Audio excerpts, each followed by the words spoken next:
So friend, आज हम लोग करने वाले हैं 22 जुलाई के द हिंदू को एनालिसिस करेंगे और यूपीएससी या स्टेट पीसीएस एग्ज़ाम्स के लिए जो इम्पोर्टेंट करंट अफेयर्स होंगे उनके ऊपर हम लोग करेंगे चर्चा। अगर आप भी कर रहे हैं स्टेट पीसीएस या यूपीएससी का प्रिपरेशन तो आप चैनल को सब्सक्राइब कर लीजिए। यहाँ आपको मिलेगा करंट अफेयर्स, फिर विभिन्न अलग अलग टॉपिक का आसान सा विश्लेषण।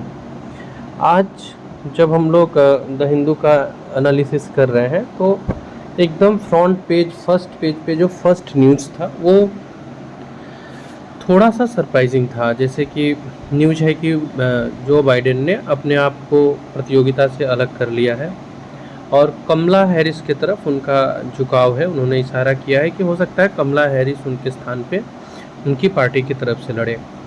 उन्होंने एक्स पर, जो कि फॉर्मरली ट्विटर है, वहाँ पे उन्होंने ट्वीट किया है और इसकी जानकारी दी है कि वो जो चुनाव होने वाले हैं उसके दौड़ से अपने आप को अलग कर रहे हैं। साथ ही उन्होंने कमला हैरिस के बारे में भी चर्चा की है और ये पक्ष रखा है कि वो अपना पूरा समय, पूरा फोकस शारीरिक मानसिक रूप से जिस पद को अभी वो ग्रहण किए हुए हैं, अमेरिका के राष्ट्रपति पद, उसके कार्य के निर्वहन में देना चाहते हैं। तो ये न्यूज़ है कि जो बाइडेन अपने आप को आउट ऑफ रेस कर रहे हैं। और साथ ही साथ में दूसरा जो इम्पोर्टेंट न्यूज़ इसी के साथ साथ चल रहा है वो है कि कमला हैरिस को देखा जा रहा है, या फिर इन्होंने भी अपने ट्वीट में कमला हैरिस के बारे में चर्चा की है।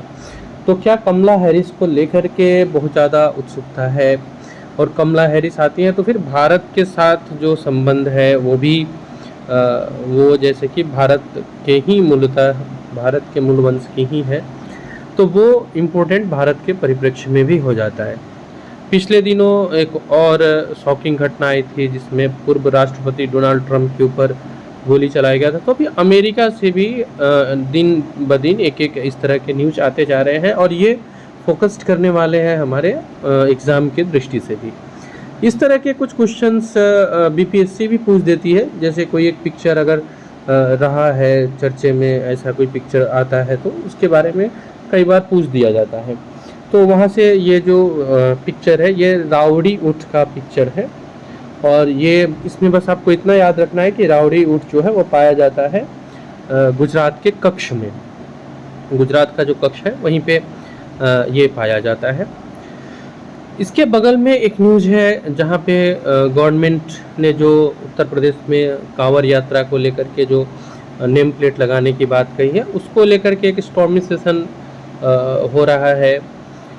लोगों के जो दो अलग अलग वर्ग बन गए हैं। एक वर्ग का कहना है कि क्या ये फेयर है कि किसी का नेम प्लेट लिखना किसी दुकान के आगे ये जायज़ है क्या, या किसी एक समुदाय के प्रति घृणा का भाव जनरेट हो रहा है क्या। दूसरे पक्ष का कहना है कि कुछ दिन पहले जो जातीय जनगणना हुआ तो उसमें तो इन्फॉर्मेशन इससे भी डिटेल्स अंदर की मांगी गई थी। खैर, ये एक विषय है जो मुझे लग रहा है कि सर्वोच्च न्यायालय तक ये मामला जाएगा और उसके बाद ही कुछ क्लियर ऐसा आएगा कि क्या न्यायालय कर रही है, वो देखना भी इंटरेस्टिंग रहेगा। इधर आपको बांग्लादेश में जो चल रहा था उसको लेकर के है news. Bangladesh government jobs quota scaled back by supreme court after deadly unrest. बहुत ज़्यादा आप कह सकते हैं कि इधर की ओर एक भयावह टाइप का सा दृश्य, विभत्स दृश्य देखने को मिल रहे थे बांग्लादेश से। उसके सर्वोच्च न्यायालय ने, बांग्लादेश के सर्वोच्च न्यायालय ने जॉब्स कोटा को लेकर के 7% ऐसा एक आंकड़ा रखा है और ये डिसाइड किया जा रहा है कि बांग्लादेश गवर्नमेंट जो है वो कोटा को जो आरक्षण वाला कोटा है उसको लेकर के इस विषय में सोचे। कई लोगों का ये मानना है कि अगर आरक्षण का भी विवाद, यहाँ पे कोटा वाला विवाद अगर सुलझा लिया जाता है तो बहुत हद तक बांग्लादेश में पुनः शांति स्थापना हो जाएगी। कुछ दिनों से बहुत ज़्यादा ये न्यूज़ चल रहा है। कई बार कुछ क्लिप्स आ रहे हैं जिसमें आंदोलनकारी महिलाओं को पुलिस के द्वारा लाठीचार्ज किया जा रहा है। इस तरह से मीन्स बांग्लादेश पूरी तरह से आप कह सकते हैं कि एक डवाडोल की स्थिति में है। इसी से जुड़ा हुआ एक न्यूज़ आ रहा है आपको जिस पे हम लोग चर्चा करेंगे आगे। इसमें एक देख लेते हैं, एक इसी पेज में एक और न्यूज़ है। 14 साल का एक केरला का बच्चा है जिसकी मृत्यु निपाह से हो गई है, इन्फेक्शन से। तो ये एक इम्पोर्टेंट केस है, ये एक इम्पोर्टेंट मामला है। इसको लेकर के डिटेल्स में आगे पढ़ने की आवश्यकता हो सकती है, निपाह वायरस को लेकर के। और जो भी अपकमिंग यूपीएससी के लिए सोच रहे हैं या इवन बीपीएससी के लिए, आप एक बार निपाह वायरस को देख लीजिएगा बहुत अच्छे से। यहाँ जो न्यूज़ है, इस न्यूज़ के अनुसार से निपाह वायरस ने 14 वर्ष के एक बच्चे की जान ले ली। ये मलप्पुरम डिस्ट्रिक्ट है केरला का, जहाँ पे घटना घटित हुआ। केरला के जो स्वास्थ्य मंत्री रहे हैं, इन्होंने भी इस मामले को लेकर के अपने बात को रखा है। वीना जॉर्ज जी ने, इन्होंने बताया कि टीनेजर की जो मृत्यु हुई है वो गवर्नमेंट मेडिकल कॉलेज में हुई है और रीज़न वही है, मैसिव कार्डिक अरेस्ट हुआ और फिर इसके बाद इनकी जान चली गई। मलप्पापुरम और काजीकोट को मिला लिया जाए तो इस 17वां जीवन गया 2018 में। पुणे की एक नेशनल इंस्टीट्यूट ऑफ वायरोलॉजी है जो इसको लेकर के रिसर्च कर रही है। यहाँ से एक चीज़ तो है कि हाई रिस्क हो रहे हैं आपको, जो भी निपाह या इस तरह के वायरस के सिम्टम या उनके इन्फेक्शन से जो पीड़ित हो रहे हैं उन्हें सतर्क रहना चाहिए। तो ये एक न्यूज़ था निपाह वायरस को लेकर के। इसके बाद हम लोग आगे बढ़ते हैं। तो एक न्यूज़ है आपको जो थोड़ा सा आप कह सकते हैं कि मैं देखता हूँ इसे, ये न्यूज़, ये जो इस पेज में है साइड में, ममता बनर्जी का एक स्टेटमेंट आया है। उसके पहले एक ये है भारत के गारमेंट एक्सपोर्ट को लेकर। तो भारत का जो गारमेंट एक्सपोर्ट है वो, उसमें गिरावट देखने को मिली है और ये गिरावट इवन वियतनाम से भी पीछे है। भारत वियतनाम और बांग्लादेश से भी पीछे रहा है। 14.5 बिलियन डॉलर था जब ये इस सरकार ने जब कैरी करना शुरू किया था, और 2023-24 जब सरकार ने कैरी करना शुरू किया था और 2023-24 तक आते आते, जब सरकार ने कैरी करना शुरू किया था तब 15 था और अभी 2023-24 तक आते आते ये 14 बिलियन डॉलर पर आ गया। तो ये एक चिंता का विषय है क्योंकि हमारा जो एक्सपोर्ट्स है उसमें कपड़े का एक बहुत बड़ा रोल रहता है। और 2013-14 का जो लास्ट लेवल ईयर अगर हम लोग देखते हैं, क्योंकि इस समय सरकार में भी परिवर्तन हो रही है, तो एक तुलनात्मक अध्ययन के लिए अगर देखा जाए 23-24 में 14.5 बिलियन डॉलर है, जबकि ये 13-14 में 15 बिलियन डॉलर था। तो यानी कि यहाँ पे गिरावट देखने को मिली है। वहीं सिमिलरली आप वियतनाम को देखते हैं तो यहाँ उछाल देखने को मिला है लगभग 82% का, और ये 33.4 बिलियन डॉलर को हिट कर गया।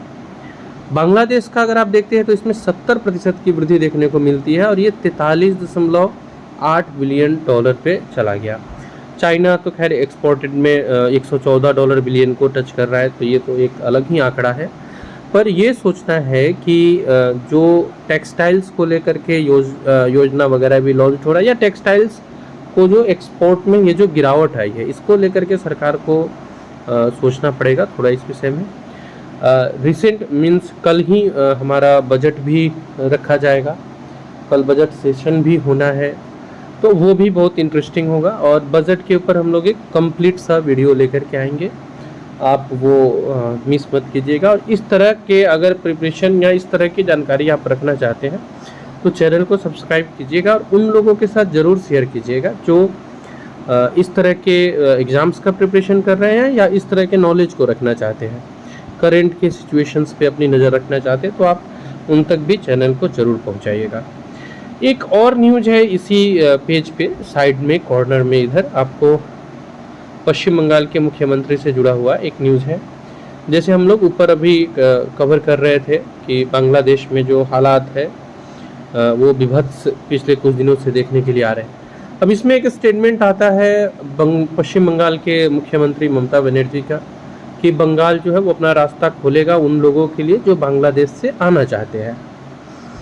ये फिर एक कह सकते हैं आप वर्गीय विवाद की तरफ जा रहा है क्योंकि कुछ लोग इसको ना तो संवैधानिक मान रहे हैं, ना ही नैतिक मान रहे हैं।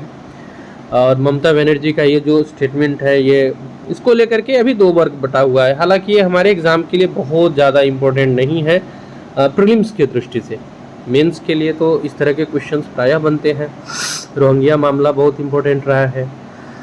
तो आप इस न्यूज़ को जस्ट एक बार चाहे तो आप जा सकते हैं, इसको कवर कर सकते हैं। नहीं तो इसमें जो इम्पोर्टेंट पॉइंट है वो कि ये है कि बॉर्डर सिक्योरिटी फोर्स को बोला गया है कि 1062 स्टूडेंट जो है वेस्ट बंगाल में लास्ट जो इंटर्ड किए हैं, उसमें 901 जो है वो इंडियंस है और बाकी में कुछ बांग्लादेशीज भी हैं और कुछ अदर कम्युनिटीज़ के भी है। तो इनकी संख्या पे नज़र रखी जाए, ये एक चीज़ चल रहा है आपको। इसके नीचे एक न्यूज़ है, sustainable solutions by Rajasthan tribes make a mark at UN forum. तो यूएन फोरम में राजस्थान का एक जो ट्राइबल निशान है उसको लेकर के चर्चा हुआ है। आप चाहे तो इसको गो थ्रू कर सकते हैं। मैं इसमें देखता हूँ नेक्स्ट कौन सा न्यूज़ ऐसा दिखता है जो हमारे प्रीलिम्स की दृष्टि से इम्पोर्टेंट हो। एक बार मैं उस न्यूज़ को देख लेता हूँ। शॉर्ट में हम लोग इस न्यूज़ को भी थोड़ा सा देख लेते हैं। सस्टेनेबल सॉल्यूशंस को लेकर के है। ये जो ट्राइबल वोमेन फार्मर्स है राजस्थान के, इन्होंने एक प्लीज़ लिया, एक शपथ लिया था कि सस्टेनेबल डेवलपमेंट ग्रोथ को बनाए रखने के लिए ये हाई लेवल ये अपना पूरा ट्रेडिशनल्स जो है, पारंपरिक स्रोत जो है उसका प्रयोग करेंगी, ट्रेडिशनल प्रैक्टिसेस करेंगी, जो 2030 का जो एजेंडा है भारत का सस्टेनेबल डेवलपमेंट ग्रोथ का, उसमें हेल्प करे। तो प्रीलिम्स की दृष्टि से इम्पोर्टेंट हो जा रहा है। 2030 सस्टेनेबल डेवलपमेंट ग्रोथ के लिए हमारा लक्ष्य 2030 में इसको प्राप्त करने का रखा गया है। आप ये देख सकते हैं, इसी को लेकर के एक चर्चा है, चाहे तो आप इसे पढ़ सकते हैं। हम बढ़ते हैं नेक्स्ट न्यूज़ की तरफ। जैसे यहाँ एक न्यूज़ देख रहा है कॉर्नर में, जहाँ पे सर्वोच्च न्यायालय ने कहा है कि बेल को, किसी व्यक्ति के बेल को केवल इस मामले पे आप डिनाइड नहीं कर सकते कि उनके ऊपर जो चार्ज लगा है वो सीरियस चार्ज है।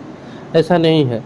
सुप्रीम कोर्ट ने कहा है और ये क्लियरिफाइड किया है कि बेल देते समय इस बात की बिल्कुल ध्यान में रखें कि क्या ये केस को मॉडिफाइड कर सकता है ये व्यक्ति बाहर आके, इन सब चीज़ों को ज़रूर देखें। लेकिन केवल ये कहना कि इनके ऊपर सीरियस चार्जेज है तो मैं इन्हें कैसे बेल दे दूँ, ये कहीं ना कहीं टोटली जो हमारा जो फंडामेंटल राइट्स है उसके साथ भी मैच करता हुआ नहीं दिखता है। नरेंद्र मोदी ने यहाँ एक स्टेटमेंट दिया है कि डेवलपमेंट और संस्कृति, विकास और संस्कृति दोनों की दृष्टि से भारत आगे की ओर बढ़ रहा है। आप इसमें एक न्यूज़ चाहे तो आप लिख सकते हैं कि भारत के जो प्रधानमंत्री हैं इन्होंने कंट्रीब्यूट किया है यूनेस्को वर्ल्ड हेरिटेज सेंटर को $1 मिलियन का। ये उन्होंने किया है। 46वां सेशन जो है वर्ल्ड हेरिटेज कमेटी का, वो भारत मंडपम न्यू दिल्ली में स्टार्ट हुआ। इसी के इनॉग्रेशन में इन्होंने एक घोषणा किया है यूनेस्को वर्ल्ड हेरिटेज सेंटर को $1 मिलियन का कंट्रीब्यूशन करने का। तो ये था आज के न्यूज़पेपर में। अगर बीपीएससी 17वीं में आप बैठ रहे हैं या आपके कोई जान पहचान के बैठ रहे हैं तो आप उन्हें चैनल से ज़रूर जोड़ दीजिए। और एक और चैनल है अपना जिसका लिंक डिस्क्रिप्शन में दिया हुआ, आप उसे भी सब्सक्राइब कर लीजिए। वहाँ पर भी हम लोग डिटेल्स में वीडियो प्रोवाइड कराएंगे आपको, और टॉपिक वाइज वीडियो आएगी जिसमें आसानी से समझाने का हमारा प्रयास रहेगा। फिर भी अगर कुछ रह जाता है तो आप कमेंट कीजिए, हम उसको एक्सप्लेन करना या फिर उसके ऊपर वीडियो बनाने का पूरा प्रयास करेंगे। आपके एग्ज़ाम में आप बहुत अच्छा करें, यही अल्टीमेट कामना है हमारा। सो आज के लिए इस वीडियो में इतना ही। हम लोग नेक्स्ट वीडियो में मिलते हैं इम्पोर्टेंट ऐसे ही कंटेंट के साथ, और जिस दिन भी इम्पोर्टेंट न्यूज़ रहेगा उस दिन ज़रूर से हम लोग एक वीडियो तैयार करेंगे आपके लिए।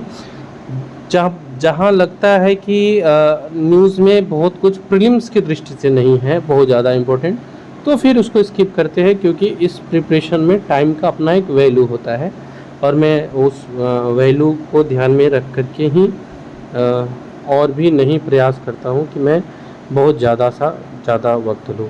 सो आज के लिए इतना ही। मिलते हैं हम लोग अगले वीडियो में। टिल देन आप एग्ज़ाम को एंजॉय करें, अपने प्रिपरेशन को। Take care, thank you.